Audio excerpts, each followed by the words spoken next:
제가 오늘 테이블 위에 여러분이 보기만 해도 웃음이 나고 너무나 잘 아시는 포대화상을 한번 이렇게 유물을 갖다 모셔놨습니다.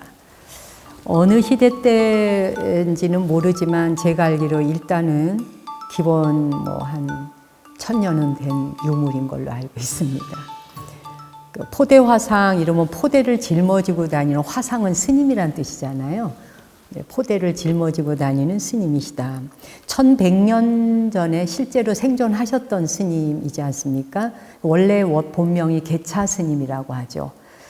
개차 스님이신데 이제 이 표정이 항상 웃고 다니셨다는 거죠. 특징 자체가. 뭐 세상에 근심 걱정이 하나도 없는 분이에요.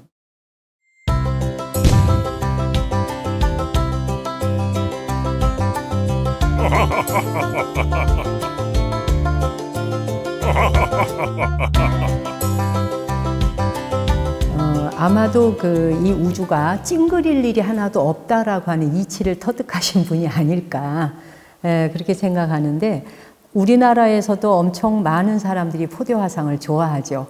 그 종교를 떠나서 돈을 좀 많이 벌고 싶다, 좀 부자가 되고 싶다, 이럴 때 그 포대화상을 막 그림 그려서 액자해서 놓고 막 족자를 해서 걸고 그런 분들이 있더라고요. 달마대사 그리고 포대화상, 이 두 분이 그 복을 말하자면 집에 가져오고 그리고 악을 물리친다, 이런 의미를 가진 분이어서 많은 사람에게 사랑받고 있는 걸로 알고 있습니다.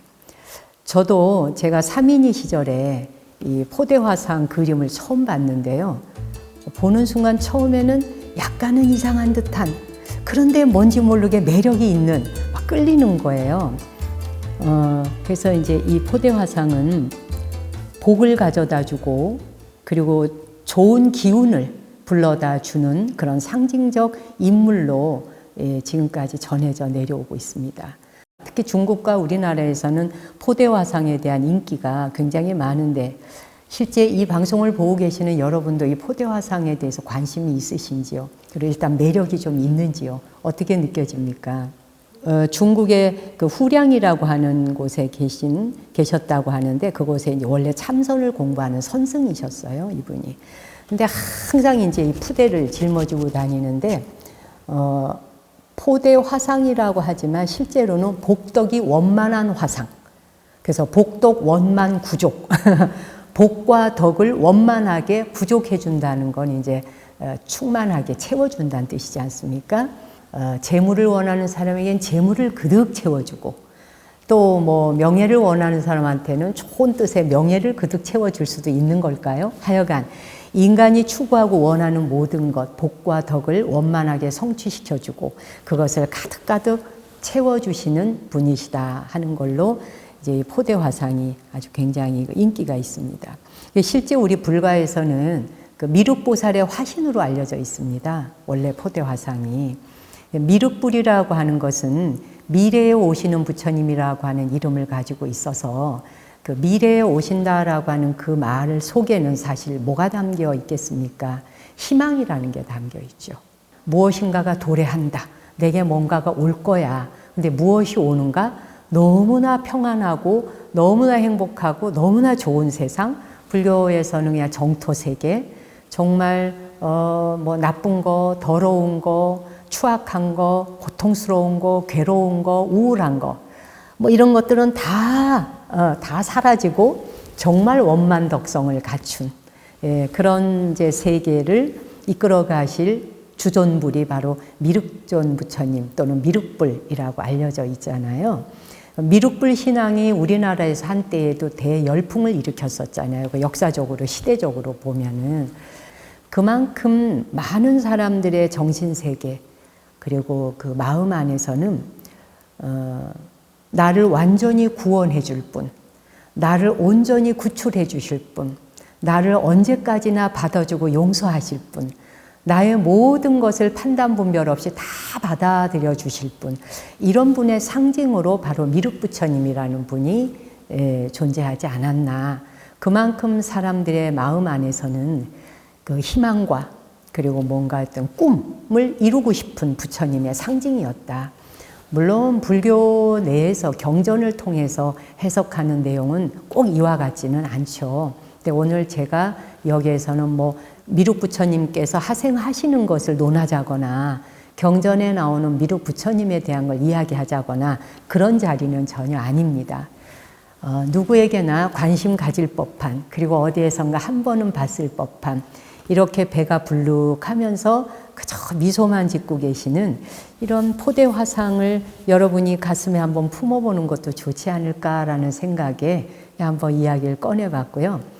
또 이제 지금이야 뭐 자식 낳겠다고 막 이렇게 빌어대는 그런 기원도 별로 없습니다만, 예전에는 그 자식 하나 낳는 것, 그 중에서도 특히 아들을 하나 낳으면 온 세상을 다 얻은 듯 사람으로서, 엄마로서, 며느리로서 그 집안의 할 일을 다 해 마친 것 같은 또 그런 시대도 있었잖아요. 그럴 때에 바로 이 포대 화상이 어떤 역할을 해주셨느냐.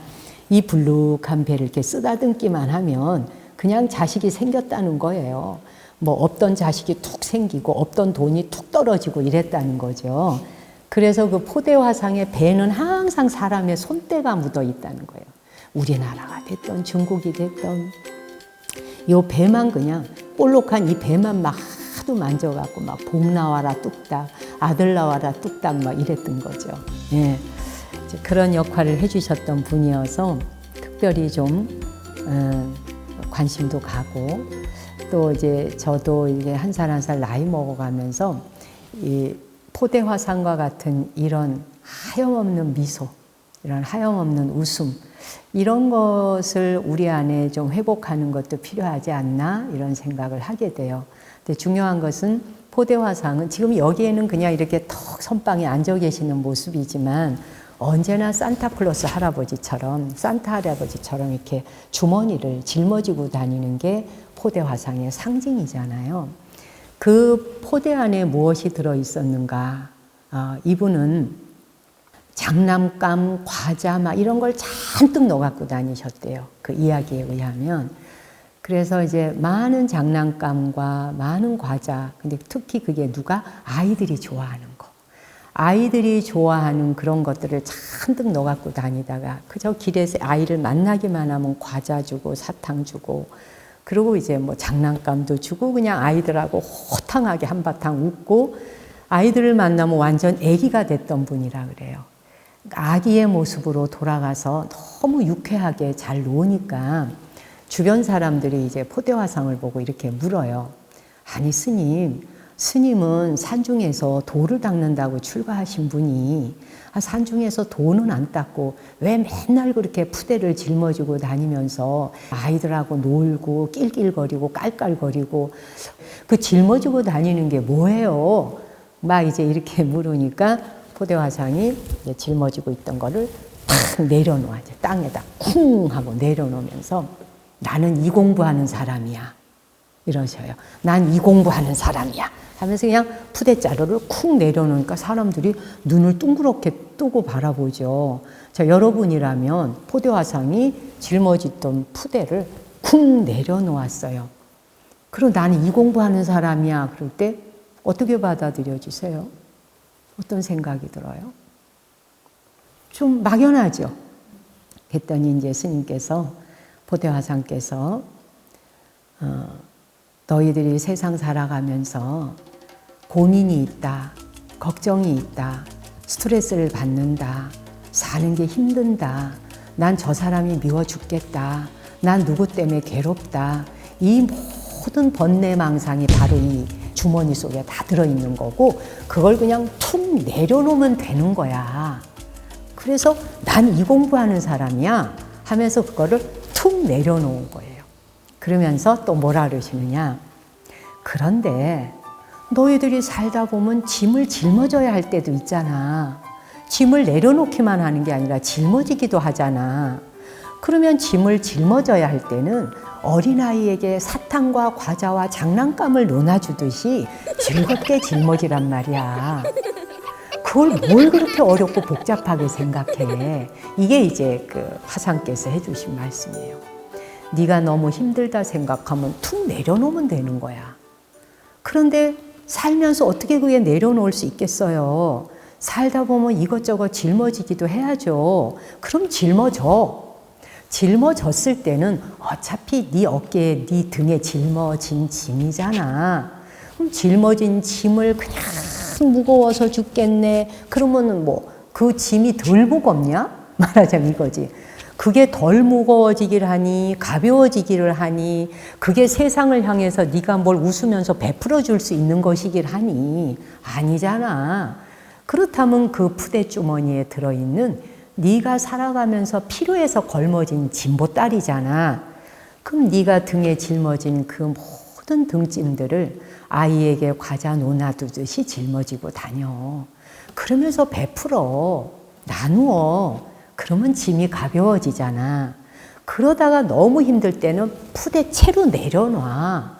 그랬다가 또 필요해? 그럼 또 짊어져. 이게 이제 포대화상이 우리에게 들려주시는 말씀이고, 사실은 이제 스님께서 그 본문을 사람들에게 해주시면서 그런 얘기를 해요. 나에게 한 포대가 있으니, 이 한 포대를 다 걸머졌잖아. 한 포대가 있으니 허공에 걸림이 없도다. 내가 짊어진 이 포대는 허공 가운데 하나도 걸림이 없는 짐이라는 거예요.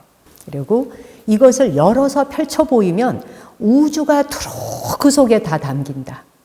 이 주머니를 턱 여는 순간 그냥 온 우주를 그 속에 다 담을 수 있다. 그런데 그 주머니를 딱 또 오므려서 닫아야 되잖아요.